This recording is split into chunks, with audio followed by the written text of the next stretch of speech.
میری ویڈیوز پر کسی مہربان نے کمنٹ کیا ہے۔ اس نے کہا کہ آج کل کے حالات میں لوگوں کو کھانے کے لیے نہیں مل رہا، اس وجہ سے لوگ خودکشیاں کر رہے ہیں اور آپ لوگوں کو نماز روزے سے فرصت نہیں مل رہی۔ لوگوں کے یہ مسائل نہیں ہیں جو آپ ڈسکس کر رہے ہیں۔ محترم ناظرین، پہلی بات تو یہ ہے کہ یہ سوال اور اس طرح کی بات اور کمنٹ کرنے والا بھائی، اس کو بیچارے کو دین کی اہمیت اور دین کی سمجھ اور دین کا شعور سرے سے ہی نہیں ہے۔ جس بندے کو دین کا شعور ہو، دین کی سمجھ ہو، وہ ایسی بات کر ہی نہیں سکتا۔ اس لیے نہیں کر سکتا کہ معاشرے میں، دنیا میں جو پریشانیاں ہیں، جو یہ تنگ دستیاں ہیں، جتنے بھی معاملات ہیں، فساد ہیں، خرابیاں ہیں، یہ اللہ رب العالمین کے دین سے اعراض، روگردانی کا نتیجہ ہے۔ میں نے نہیں کہی یہ بات، قرآن مجید میں لکھی ہوئی ہے۔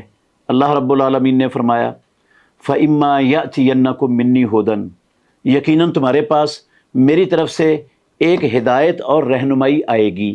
فَمَنِ اتَّبَعَ هُدَايَا، جس نے میری بھیجی ہوئی ہدایت کی مکمل اتباع کر لی، اپنے عقیدے کو، اپنے عمل کو، اپنے شب و روز کو اللہ کے اتارے ہوئے ہدایت اور رہنمائی کے سانچے میں ڈال دیا، لا یضل ولا یشقی، رب العالمین نے گارنٹی دی ہے، نہ وہ کبھی بھٹکے گا، نہ کبھی بدبختی کا اس کو منہ دیکھنا پڑے گا، اس کا سامنا بھی نہیں کرنا پڑے گا۔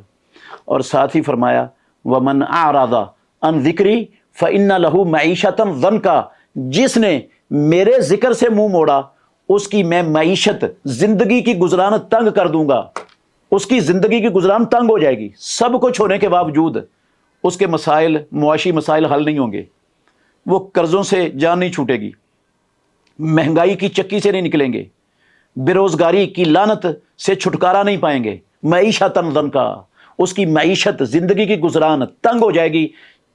یہ اللہ رب العالمین کا فرمان ہے، یہ کسی مفکر کی اور کسی اینکر کی بات نہیں ہے، یہ قرآن ہے۔ سورہ طٰہٰ کی 124 نمبر آیت کے الفاظ ہیں، آپ خود اٹھا کر دیکھ لیں۔ ہم تو یہ سمجھتے ہیں دیانتداری سے کہ جب تک لوگ اللہ رب العالمین کے دین کی طرف پلٹ نہیں آتے، اللہ کے دین کو من و ان قبول کر کے کھلے دل اور کھلے سینے سے اس کے تابع اپنے آپ کو نہیں کر دیتے، اس وقت تک یہ معاشی مسائل، یہ سیاسی مسائل اور یہ جو ہے نا مذہبی مسائل اور یہ ساری جو فتنے اور فسادات ہیں بے شمار، اور جتنی تنگ دستیاں اور پریشانیاں ہیں، یہ کبھی بھی ختم نہیں ہو سکتی۔ ان کو اگر ختم کرنا ہے تو اللہ کے دین کی طرف پلٹنا پڑے گا۔ امام الانبیاء نے بھی کہا ہے، سنن ابو داود میں حدیث ہے کہ اذا تبایعتم بالعینۃ واخذتم اذناب البقر وترکتم الجہاد سلط اللہ علیکم ذلا لا ینزعہ حتی ترجعوا الی دینکم، جب تم سودی کاروبار کرنے میں مصروف ہو جاؤ گے اور بیلوں کی دمیں پکڑ لو گے اور جہاد فی سبیل اللہ چھوڑ دو گے، تو اللہ تمہارے اوپر ذلت مسلط کر دے گا۔ وہ ذلت کبھی ختم ہی نہیں ہوگی جب تک تم اللہ کے دین کی طرف پلٹ نہیں آتے۔ اور امام الانبیاء کا یہ بھی فرمان ہے، وَجُعِلَ، مسند امام احمد میں صحیح حدیث ہے، وَجُعِلَ الذِّلَّةُ وَالصَّغَارُ عَلَى مَنْ خَالَفَ امری، ذلت اور رسوائی ان لوگوں کا رب العالمین نے مقدر بنا دیا ہے جو میرے محمد الرسول اللہ صلی اللہ علیہ وسلم کے طریقے کی خلاف ورزی کرتے ہیں، جو میرے نقش قدم پر نہیں چلتے، جو میری اتباع نہیں کرتے۔ اللہ نے ذلت، رسوائی ایسی قوموں کا، ایسے معاشروں کا، ایسے لوگوں کا مقدر بنا دی ہے۔ اب کیا خیال ہے میرا یہ بھائی جو یہ کمنٹ کر رہا ہے، اللہ پر اس کا ایمان ہے؟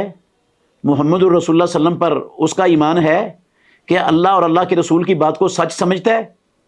تو اگر سچ سمجھتا ہے، ایمان ہے اس کا، تو پھر توبہ کرے، یہ جو لفظ اس نے بولے ہیں، جو کمنٹ کیا ہے، اللہ سے معافی مانگے، استغفار کرے اور اپنے آپ کو اللہ کا باغی اور نافرمان جو ہے نا اس کے راستے پر، اس نافرمان بننے کے راستے پر مت چلائے۔ اللہ سب کو سمجھنے کی اور عمل کرنے کی توفیق عطا فرمائے۔